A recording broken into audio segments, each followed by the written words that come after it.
За сайн байна уу. За өнөөдрийн сэдв маань бид нар ямар сэдв сонгоцсон байгаа вэ гэхээр нийт одоо алтан цөгийн группт маань 700 гаруй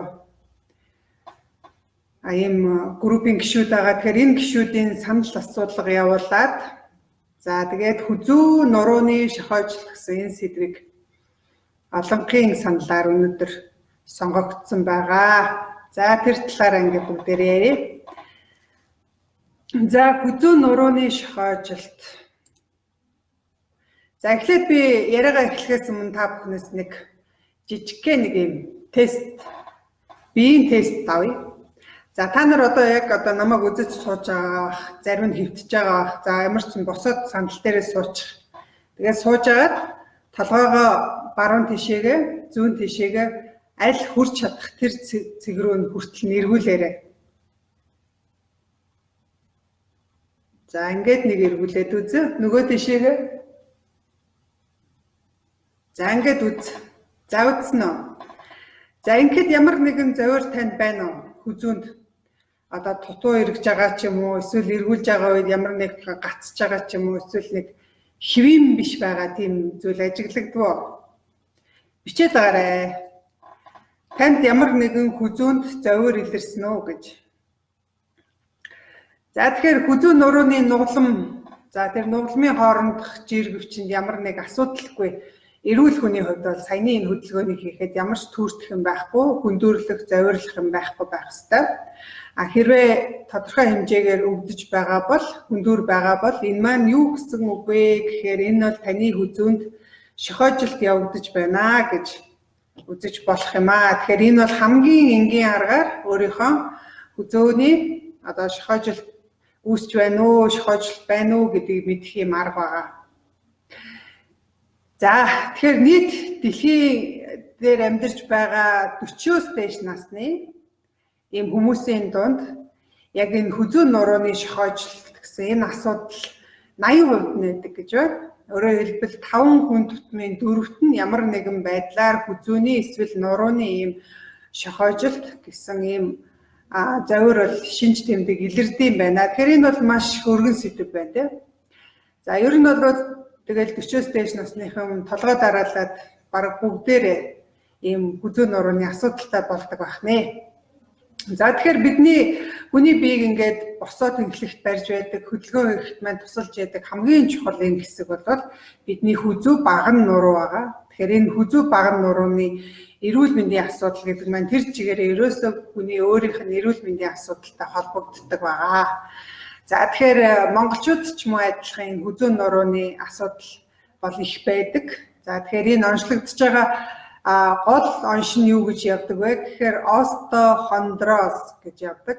За тэгэхээр остеохондроз гэдэг үгнээс нэглээд бүгдээрээ мэдээ. Тэгэхээр энэ эрүүл мэндийн боловсрал олгох гэж байгаа гэдэг үгнээс бид нар бол ер нь ямар эмч болох гэж байгаа биш. Гэхдээ хүн болгонд нуруу хүзүү байгаа учраас өөрийнхөө эрхтний талаар мэдж явах үднээс хэлье. Тэгэхээр остео гэдэг үг маань өөрөө яс гэсэн утгатай үг юм байна. Хондро гэдэг маань өөрөө мөгөөрс гэсэн утгатай юм байна. Тэгэхээр остеохондроз гэдэг маань өөрөө өвчний нэр. Тэгэхээр остеохондроз гэдэг маань яс мөгөөрсний эмгэг байдаг бах нэ. За тэгэхээр остеохондроз маань бид нар яг юг олох уу гэхээр бидний нурууны нуглам яс. Тэгэхээр энэ нуглам ясны хооронд байрладаг амортизаторын үүргийг гүйцэтгэдэг. Өөрөөр хэлбэл жиргэвч болж байдаг. Тэнд одоо хамаг ачааллыг өөр дээрээ үүрч байдаг тийм мөгөөрсөн эд байгаа. Тэгэхээр энэ мөгөөрсөн эд маань гэмтээд цуурах, урагдах, хатуурах, шохоожих, ясчих гэсэн ийм эмгэгүүд үүсэж байгаа. Энэ эмгэгээ бид нэр остеохондроз гэж нэрлэдэг байна. Тэгэхээр энийг бол ерөнхийдөө яс мөгөөрсний эмгэг гэж ойлгож болох нэ, хүзүүний. За хүний баган нуруу. За би энэ зурган дээр харуулъя. Хүний баган нуруу. Тэгэхээр баган нуруу маань ингээд 24 ийм нугламаас бүрдэж байгаа. Энэ 24 ширхэг нуглам маань өөртөө ийм дундаа цагираг ийм хэлбэрийн одоо юутай мөгөөрс жиргэвчин мөгөөрстэй байдаг. За тэгэхээр энэ мөгөөрс нь болохоор ерөнхийдөө дээрэс нь зургийг харах юм бол за энэ зурган дээр жишээ нь бидний 3 нуглам яс харагдчихэ. Нурууны 3 нуглам яс. Энэ нурууны 3 нуглам ясны дунд талд нь ийм жиргэвч байгаа. Энийг бид нэр диск буюу нурууны диск буюу жиргэвч гэж хэлж байгаа. За энэ жиргэвчийг хэрвээ бид нэр дээр талаас нь ингээд харах юм бол энэ дээр талаас нь харах юм бол нэг ийм захаараа ийм хүрээтэй голдоо ийм шингэнтэй ийм ид байх нь тийм ээ. За энэ жиргэвч маань. За тэгэхээр энэ хүний 24 нуглам ясыгаа бид нар үндсэндээ 3 хэсэгт хуваачиж байгаа. Хүзүүний 7 нуглам. За тэгээ энэ аман хүзүү, атан хүзүүгээд C1-ээс ахуулаад C7 хүртэл энэ 7 нуглам хүний хүзүүнд байрлаж байгаа. За тэгээд энэ цээжний энэ сэр нурууны хэсгийн 12 ийм нуглам байгаа. За тэгээд энэ ууц нурууны 5 нуглам гэдэг. Ингээд нийтдээ хүний бие 24 ширхэг нуглам байгаа. Тэгэхээр энэ нуглам болгоны дунд талд нь юу байрлалгүй гэхээр энэ диск байрлаж байгаа. Тэгэхээр энэ диск маань гол нь ямар үүрэгтэй вэ гэхээр хүний хөдөлгөөн хийх үед нуглам гэдэг маань өөрөө яс шүү дээ. Тэгэхээр ясыг хооронд нь хүргэлцүүлэхгүй байлгах үүднээс дунд нь ингэж тусгаарлаж өгж байгаа. Дээр нь хүн өсрөх ч юм уу эсвэл хүнд юм өргөх зэрэг тэр ачааллыг нь даралтыг нь өөр дээрээ аваад одоо шахагдаад баг зэрэг ингэж одоо хавчигдаад тэр ачааллын амортизаторын үүргийг гүйцэтгэж ингэж шахагдаад буцаад одоо ачаалал хэвийн болох үед бол ингэж буцаад хэвийн байдалтай ордог ийм хэсэг байгаа. Тэгэхээр мөгөөрс маань түрүү хэлсэн тийм ээ. Яг юм цул мөгөөрс биш. Зах хүрээ нь болохоор ингээд одоо тойрог хүрээ нь болохоор тийм мөгөөрсөн ширхэглэхтэй идүүдээс тогтсон. Голдоо болохоор тийм царцаамаг хэлбэрийн шингэнээс тогтсон байдаг. За тэр шингэнийх нь ихэнх хэсэг нь буюу 84% нь болохоор одоо ус байдаг гэж. Өөрөөр хэлбэл бидний мөгөөрсний төв хэсэгт байрлаж байгаа тэр одоо цэлцэгнүүр шиг царцаамаг хэлбэрийн тийм царцаамаг төстэй шингэн байгаа. Тэр шингэнийх нь 84% нь болохоор уснаас тогтдог. Их хэмжээний усыг бол агуулдаг ийм мөгөөрсөл байдаг байх нэ. За тэгэхээр бид нар остеохондроз гэдгийг юу гэж ойлгох вэ гэхээр нэгдүгээр тэр нуглам яс. Нурууны энэ одоо 24 хүзүү нурууны 24 нуглам яс маань өөрөө ясчих өөрөө хэлбэр дүрсээ алдахаас гадна дунд нь жиргэвч болж байгаа тэр диск буюу мөгөөрс маань бас өөрөө гимтээд урагдаад, цуураад, гулсаад за ингээд эмгэг үүсхийг бол бид нэр остеохондроз гэж нэрлэдэг байх нэ. За тэгэхээр ер нь бол хамгийн их ачаалал авдаг хэсэг нь хүмүүсийн хувьд одоо бид нар тенторм тест гэдэг аппаратаар хүмүүсийн энэ 17 эргэтэн тогтолцоогоор ийм тест хийж үздэг юм тусгай аппарат байдаг. Тэр аппаратаар үзэж яхад ер нь тест хийлгэж байгаа хүмүүсийн бараг толгойтой болгон одоо дараалаад бүгдээрээ энэ хүзүүний хэсэг ууц нурууны хэсгийн бол энерги маш их бага гардаг.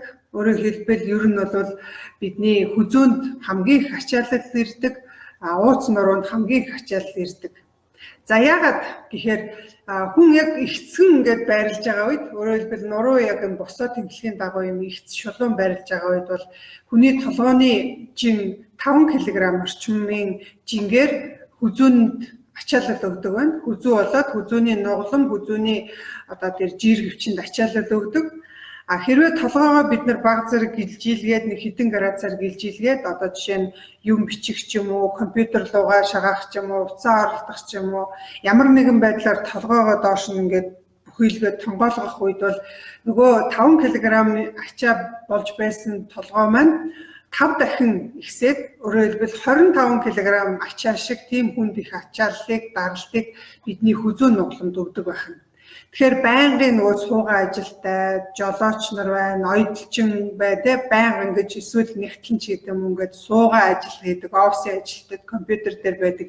Ийм хүмүүс болохоор олон цагаар хөдөлгөөнгүй тэгээд ингээд байнга ингээд хүзүү гэлжсэн байдалтай ингээд байрлаад байхаар юу болох вэ гэхээр хүзөөний энэ нугалмууд болоод дискэнд бол маш их ачаалал өгдөг байх юм. Маш их ачаалал.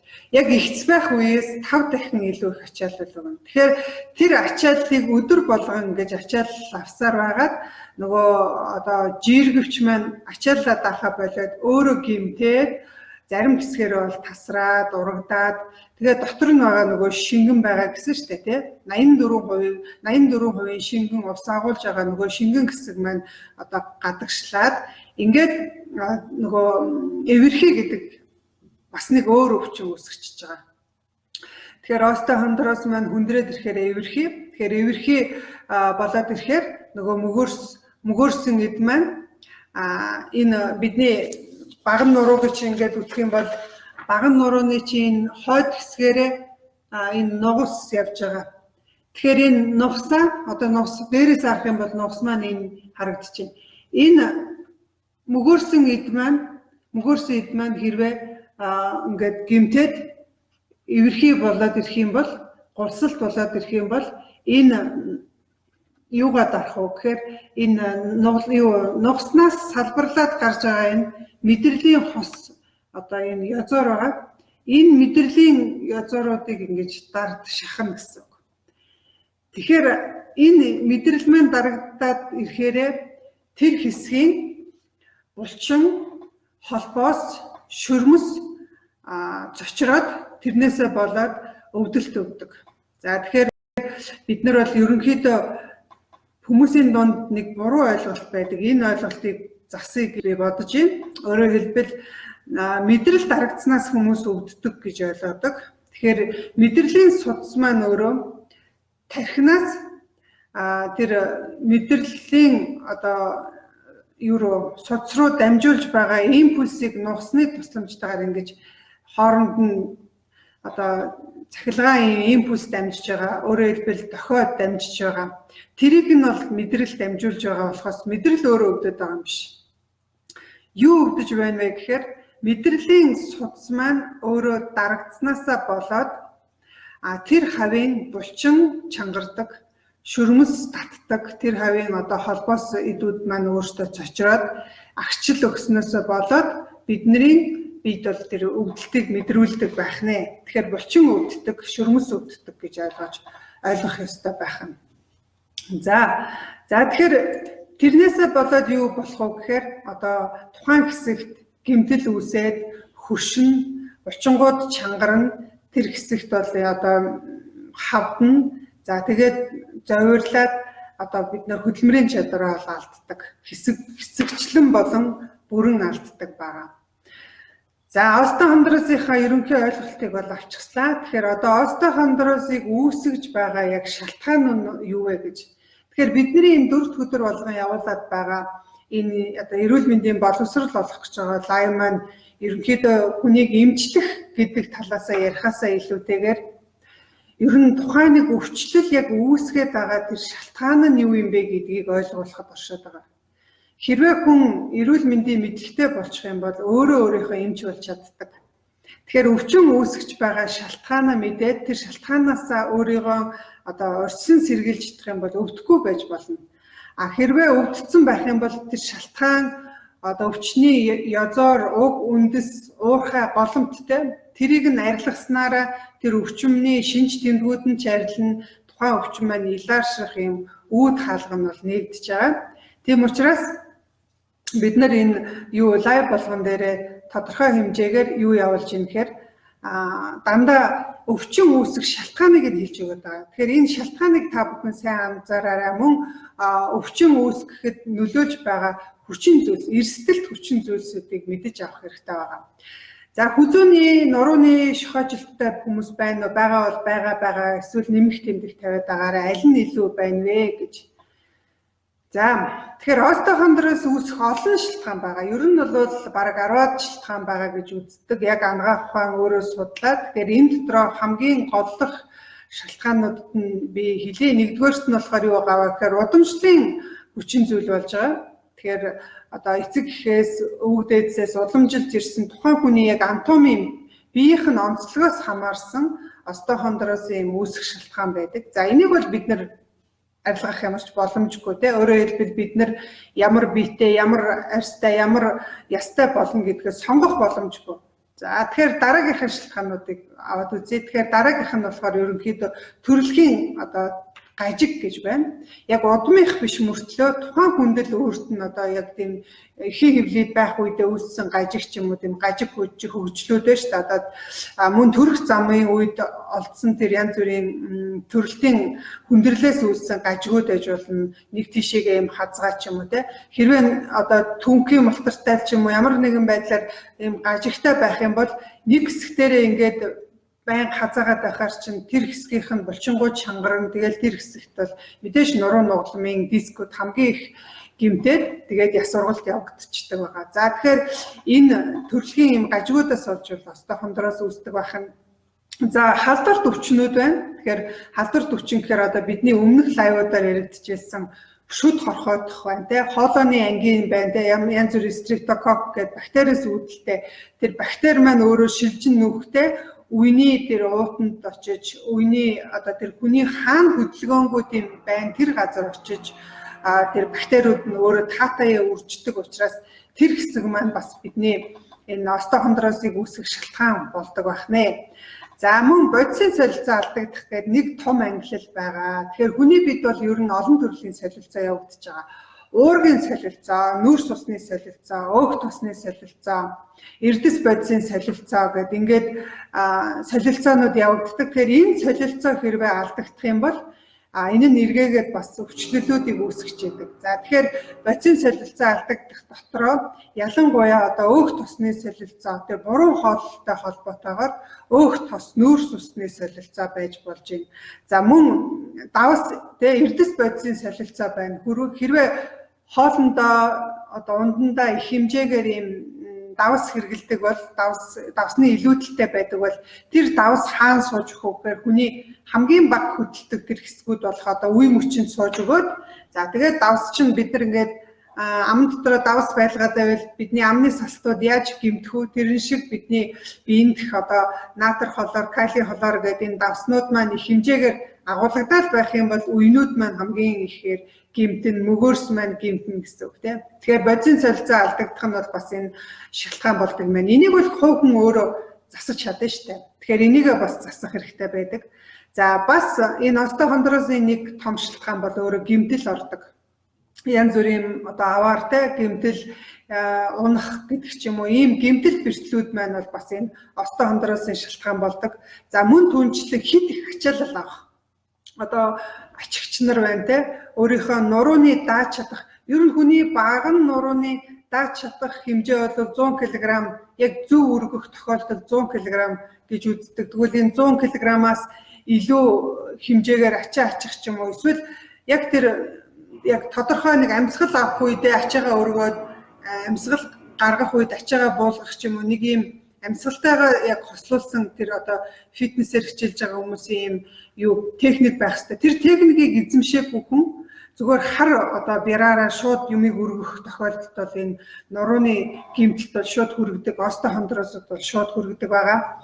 За энэ гэмтэл бэртэл болоод хит ачаалал бол энэ одоо бас нэг үүсэх шалтгаан болж ирдэг. За ингээд бас нэг дараагийн шалтгаан болохоор түрүүн би хэлсэнтэй 40 наснаас дээш насны хүмүүсийн одоо 80% нь остеохондроз бол байгаа. Одоо зарим хүнд нь хөнгөн, зарим хүнд нь бол хүнд хэлбэрээр ажиглагдж байгаа гэж бодохоор энэ остеохондрозын шалтгаан нь хүний насчлалтаас бол шууд хамаардаг байна. Тэгэхээр нас сахихын хэрээр хүний эд эрхтнүүд маань бас өөрөө хөгшөрдөг, хатдаг. Тийм учраас энтэй холбоотойгоор нөгөө мөгөөрсөн жиргэвч маань дотроо агуулгадах шингэн 84% шингэн байдаг гэсэн. Тэгэхээр насчхын хэрээр тэр шингэний агууламж маань буураад дээр нь тэр хүний амьдралын одоо хэв маяг уух усны хэмжээ бага байх юм бол бүр илүүтэйгүр одоо тэр мөгөөрсний доторх шингэн маань шингэний алдснаас болоод улам хатуураад ингээд остеохондроз үүсэх шалтгаан болж ирж байгаа. За тэгээд буруу хооллолт гэдэг маань бол бас их том одоо шалтгаан болдог. Тэгээд ер нь бүхэл юмд нөлөөлөд байдаг стресс гэдэг нэг айхтар юм байгаа. Тэгэхээр стресс маань бас л энэ хүзүүн нурууны шохоожлолтод бас нөлөөлдөг. За тэгээд нуруунаас даарч хөрөх. За манай монголчуудын хувьд бол жилийн 4 улиралтай учраас сэрүүн энэ бүсэд амьдардаг учраас нуруугаараа даарах хүрэх ийм тохиолдол илбэг байдгаас болоод бас энэ остой хондроосоор өвчлөх ийм эрсдэл бол маш өндөртэй байдаг. Тэгэхээр үндсэн ийм нэг 10 шалтгаан бол байдаг. Тэгэхээр та өөрөө бодоорой энэ шалтгаануудын аль нь танд байна вэ гэж. Таны хоолой өгдөггүй, таны шүд хорхотой юу, өөр юу гэдгийг гэмтэл бэртэл авч ирсэн үү гэдэг энэ бүхнээ. За тэгэхээр ер нь бол бид нар бодлого шалтгааныг насжилттай холбоод бас ойлгох хэрэгтэй байх нэ. За остеохондрозыг үүсгдэг эрсдэлт хүчин зүйл гэж байгаа. Тэр эрсдэлт хүчин зүйлийг бол бид нар алга болгох боломжтой хүн өөрөө. За нэгдүгээрт нь болохоор суугаа ажил. За суугаа ажил гэхээр энэ маань хөдөлгөөний дутмагшил орж ирнэ гэсэн үг тийм. Хөдөлгөөн дутагдана гэдэг чинь хүн ер нь хөгширч биш хүчилж үхнэ гэдэг маань ерөөсөө л хүн хөдөлгөөнгүй байна гэдэг бол маш олон өвчний эрсдэлт хүчин зүйлийг нэмэгдүүлж өгч байгаа. Тэгэхээр суугаа ажилтай хүмүүс бол нэг цаг 30 минут тутамд хүүхэд бол ягаад одоо энэ дунд сургуулийн хүүхдийн хичээлэх цаг чинь 40 минут байдаг. Оюутнуудынх бол нэг цаг 30 минут буюу 90 минут байдаг. Энэ хугацааг зүгээр нэг хүн ингээд гаргачихсан юм биш. Энэ маань өөрөө цаанаа шинжлэх ухааны үндэстэй гаргасан ийм тооцоон дээр гаргасан юу хугацаа байгаа. Хүүхэд 40 минут тутамд хөдөлж байвал тэр нуруу нугалмад бол ачаалал өгдөггүй. Насанд хүрэгчид бол 90 минут тутамд хөдөлж байх юм бол нуруу нугалмын чилээ гараад ингээд хөдөлгөөний дутагдалд ордоггүй. Тийм учраас хэрвээ суугаа ажиллалаа хийдэг хүн байх юм бол цаг 30 минут тутамд босоод тодорхой нэг хөнгөө нэгтэй одоо энэ булчингаа хөдөлгсөн ийм хөдөлгөөн хийгээд байх юм бол өөрийгөө бас энэ остеохондроос үүсэх эрсдлээс сэргийлж чадна гэсэн үг байна. Тэгэхгүй ингээ өдөржингөө хідэн цагаар суух юм бол та хизээ нэгэн цагт энэ өвчлөөж хямлнаа л гэсэн үг байна. За мөн эрсдэлт хүчин зүйл нөлөөлдөг нэг хүчин зүйл нь юу байдг вэ гэхээр таргалалт. Тархан хүн тал өрийн өвчтэй гэж. За тэгэхээр таргална гэдэг бол ерөөсөө бидний энэ нуруунд өгөх ачааллыг маш хэмжээгээр нэмж байгаа. Одоо хэвийн жинтэй 70 кг байх ёстой биеийн жинтэй хүн жишээ нь 90 кг ч юм уу болчлоо гэхэд 20 кг-ийн илүү ачааг өдөр шөнөгүй одоо үүрээд яваад байна гэсэн. Тэгэхээр энэ бол нөгөө бидний нуруу нугалам жир хөвчөнд бол хит их ачаалал өгж байгаа. Тийм учраас энэ таргалалт маань илүүдэлчин гэдэг маань бас энэ эрсдэл хүчин зүйлийг нэмэгдүүлдэг байна. За мөн дараагийн нэг хүчин зүйл нь юу байдаг вэ гэхээр энэ биеийн хүчний хит их ачаалал. За тамирчид байна. Тодорхой тийм хүндийн мөрөгдөг ажил хийдэг одоо барилгачид, ачигчид гэдэг юм уу, энэ тээврийн жолооч гэдэг юм уу, энэ хүмүүс байна. Тэгэхээр эдгээр нь бол эрсдэл хүчин зүйлд бас ордог байгаа. За мөн биеийн байрлал одоо буруу суух ингэж далид суух юм уу те бүгдийг суух ч юм уу энэ буруу байрлал хит юм гэдгэр байх бүгтгэр байх мөн хүний хөлний уулны нөгөө хишгэл бас их чухал байгаа. Хөлний уулны хишгэлт яг ингээд яг одоо жигд хөлийн ууланд даралт өгөхгүй аль нэг хэсэг рүүгээ хэрвээ даралт өгдөг хит их өгдөг байх юм бол тэр талын булчингууд нурууны булчингууд чангарснаас болоод энэ маань бас остеохондрозыг үүсгэх нөхцөл хүчин зүйл болгодог байгаа шүү. Тийм учраас энэ бүхтэр хүүхдээ те бүхтэр байна уу гэдгэр байна уу тэрийг бас засах эмчилгээнүүдийг бас хийж сэргийлж явах хэрэгтэй байгаа. За тэгээд энэ хүнд одоо техник одоо төхөөрөмжтэй ажилдаг юм хүмүүс байдаг шүү дээ. Одоо хүнд техникийн жолооч нар чичиргээтэй төхөөрөмжн дээр ажилдаг юм байнгын чичиргээтэй орчин байдаг ийм хүмүүс бас энэ остеохондрозтой болох эрсдэлт хүчин зүйлд бол ордог байгаа. За ер нь бол яаж мэдэх вэ? Мэдэх бол амархан л да. Ер нь остеохондрозтой хүмүүс бол энэ нуруу хүзүүгийн удаан нэг байрлалд удаан суух юм уу одоо эсвэл зогсох юм өргөх зэрэгт бол ингээд завир шууд мэдрэгдэг учраас одоо жишээ нэг элэгний өвчлөл, умаа өвчлөл энэ шиг ингээд далд явдаг гэж байхгүй. Ер нь бол өвдсөн л бол танд шууд мэдрэгдэн. Тэгэхээр шинж тэмдэг бол маш тодорхой байдаг. За энэ хүзүүний остеохондрозын үед бол ялангуяа бид нэр яаж таньж болох вэ гэхээр хүзүүний судас, артерийн судас одоо бидний энэ хүзүүний хоёр талаар чинь артерийн судас яваад тархийг маань тижээж байгаа. Тэгэхээр энэ артерийн судас маань дарагдана. Хэрвээ остоо хондроостой байвал аль нэг тал нь дарагдаж болно, эсвэл хоёулаа дарагдаж болно. Ингээд хүзүүний мэдрэл дарагдах юм уу, артерийн судас дарагдсанаас болж ямар шинж тэмдэг мэдрэгдэх үгээр толгойх өвдөн. Ер нь бол толгой өвдөд байгаа бол ийм хүмүүс зүгээр тархины имрээ тэгээ компьютер томограф үзүүлэхээс гадна энэ нурууны рентген зураг юм уу, эсвэл одоо нурууны компьютер томограф энэ төр хийлгээд үзэхэд нугалмуудын хоорондох зайн ойртсон, эсвэл жиргэвч маань өөрөө гэмтсэн ийм байгаа бол энэ маань хүзүүний шохоожилттай, хүзүүний ностой хондроостой байна гэсэн үг тийм ээ. Тэгэхээр энийг бол илрүүлж болох хэрэгтэй байгаа. За мөн зүгээр хүзүүгээр ингээд толгоогоо хөдөлгөх, эргүүлэх энэ зэрэгтэл энэ ностой хондроостой хүмүүст бол завир мэдрэгддэг. За зарим хүндрээд ирэхээрээ юу явагдах вэ? Одоо жишээ нь энэ зурган дээр хүзүүний хэрвээ энэ 7 нугалам дээр шохоожилт явагдаад ирэх юм бол гарлуугаа өвдөлт мэдрэгдэнэ. Энэ 7 нугаламын хамгийн доотлын C6, C5-аас C7 гэдэг энэ нугаламууд дээр хэрвээ мэдрэл хавчуулагдаад, мэдрэлийн суц маань дарагдаад үүний нөлөөгөөр булчин чангарсан байх юм бол тэр хэсгийн одоо баруун талдаа гэвэл тэр хэсгийн баруун талын гарлуугаа ингэж бадарж өвддөг. За энэ доотлын хэсэг нь бол эхний 3 хуруунд өвдөлт өгнө. Өөрөөр хэлбэл дунд хуруу, долоовор хуруу, эрхий хуруу гэсэн энэ 3 хуруу хэрвээ бадарах юм уу, эргэнэх, сулрах, өвдөх, чинэх ийм шинж тэмдэг илэрж байгаа бол таны нурууны доотлын 3 C5, C6, C7 гэсэн нугалам болоод түүний дунд жиргэвчүүд бол өөрөө хэвийн биш болчихсон байна гэсэн үг. Дээдлийн C3, 2, 3, 4-р нугалам дээр хэрвээ асуудалтай байгаа бол таны ядам хуруу, чихчийн хурууны энд түрүүний хэлсэн шинж тэмдэг эргэнээд, бадараад, өвдөөд байна гэсэн үг тийм.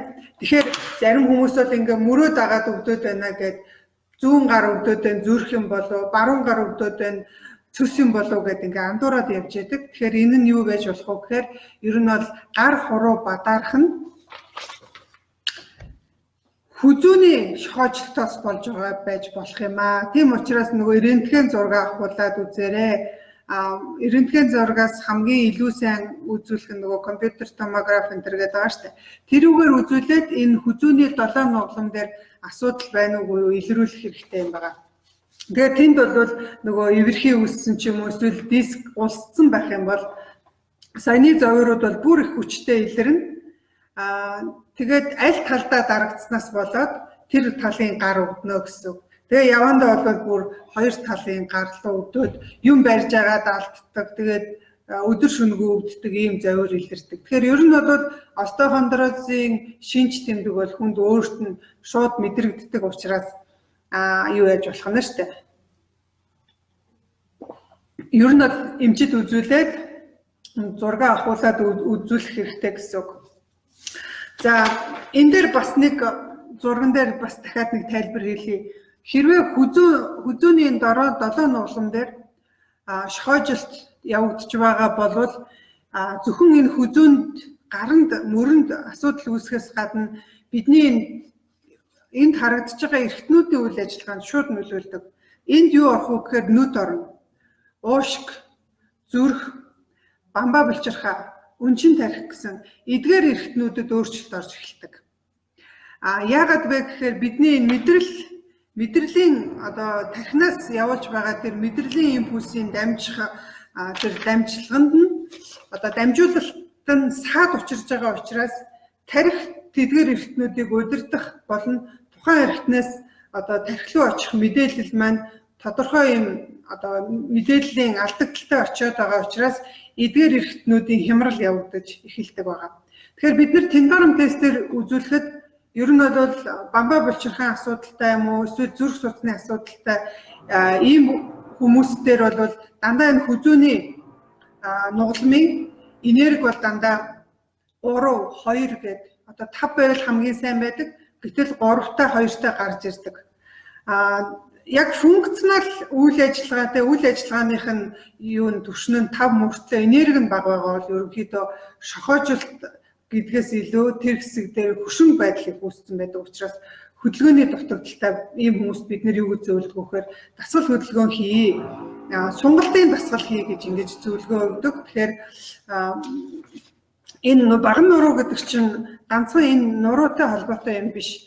Дотор эргэтэнтэй бол шууд хамааралтай байгаад байгаа. Жишээ нь сер нурууны энэ 12 нугалам дээр хэрвээ юм шохоожилт үүссэн энэ хэсэг дээр улсалттай диск маань улссан ч юм уу, эвэрхийтэй байгаа ч юм уу, ийм асуудал үүсэх юм бол бидний энэ 5 цул эргэтэн бидний одоо энэ цээжин хэсэгт байрлаж байгаа эргэтнүүдийн мэдрэлжилт нь бас саадна. Энээсээ болоод юу үүсэх вэ гэхээр бас эдгээр эргэтнүүдийн хямрал бол явагдана гэсэн. Ер нь тархичин өөрөө хүний биеийн төв одоо команд шүү дээ. Одоо гол удирдлагын төв нь байгаа. Энэ удирдлагын төв нь хаана юу болж байгаа вэ гэдгээ өөрөө бүрэн мэдж байгаа тохиолдолд тухайн эргэтэн маань тархи маань бол удирдаад байж чаддаг. Гэтэл мэдээлэл ирэхгүй байгаа бол одоо Улаанбаатарт байгаа одоо ерөнхий сайд захын тэр аймагт байгаа юм уу, сумдад байгаа тэр иргэдүүдтэй холбоо барьж чадахгүй болчхороо тэнд эмх цэгцтэй байгаа мó, эмх цэгцгүй байгаа мó удирдах боломжгүй болдогтой. Яг адилхан хэрвээ энэ сер нурууны хэсгээр мэдрэлийн дамжуулалт цаадах юм бол тарих энэ 5 цул эргэтэнд очих импульсээ өөрөө удирдлага явуулж чадахгүй болно гэсэн. За энэ ууц нурууны хэсэг дээр болохоор L1-ээс L5 гэдэг бидний ууц нурууны энэ хэсэг дээр хэрвээ асуудал үүсэх юм бол бага таацны эргэтнүүд болоод доод мөчтүүдийн мэдрэлжилт бас мууддаг. Тэгэхээр бидний бага таацны эргэтэн гэхээр нөгөө нөхөн үржихэн чухал эргэтнүүд байгаа. Эрэгтэйчүүдийн хувьд бол одоо төрөө булчирхай, төмсөг гэдэг гол нөхөн үржихэн эргэтнүүд байна. Мөн нөгөө шулуун гэдэс гэдэг бидний бас энэ гидсний бүдүүн гэдэс, шулуун гэдэс гэдэг энэ өтгөн гадагшлуулах хэсгийг мэдрэлжүүлдэг хэсэг маань мөн энэ хэсэгтэйгээ холбоотой байдаг. За энэ нурууны энэ хэсэг дээр суулттай ийм хүмүүстээр бол өтгөн хатах шинж их ажиглагдаад байдаг нь энэ мэдрэлжүүлэлттэй бас холбоотой байгаа. За мөн эмэгтэйчүүдийн хувьд гэх юм бол өндгөвч, өрийн сувг, умаа, өтрээ гэдэг энэ бас нөхөн үржихэн эргэтнүүдийн мэдрэлжүүлэлт одоо алдагддаг, шээс задгаардаг ийм асуудлууд маань мөн л бас энэ нурууны мөгөөрсний одоо шохоожилт тийм оостой хондроосоос болж бас үүсэж байгаамаа. Тэгэхээр бид нар ер нь бол монголчууд бас хэлдэг штэ хэрвээ хүний нуруу тийм ээ эрүүл, уян хатан, тэгшхэн ийм байх юм бол урт наслана гэдэг. Тэгэхээр ер нь бол энэ маань бас оргуу биш юм чухал үндэстэй шинжлэх ухааны үндэстэй зүйл байгаамаа. За оостой хондроосыг яг үүсгэс нь сэргийлэх, за үүссэн тохиолдолд нөхөн сэргээх юм эмчилгээнийхэн талаар би та бүхэндээ бас тодорхой мэдээллийг хүргэе. За энэ дээр хүмүүс юм бичсэн байна. За байгаа гэж энэ бодвол нуруу үзүүний шохоожилт байгаа юу гэж асуусан, тэрэнд хариулж байгаа бах. За гэрэлмаагийнх минийх маш их бадаардаг ойлголоо гэж энэ. Тэгэхээр гэрэлмаа маань суугаа ажил хийдэг бах. Тийм учраас хөдөлгөөн хийж агаарэ. Цаг 30 минут тутамд босож сунгалтын дасгал болно хийх хэрэгтэй байхгүй. За би одоо энэ дээр та нарт яг ингэж чухал нэг хэсгийг одоо энэ эмчилгээн дээр яригдана.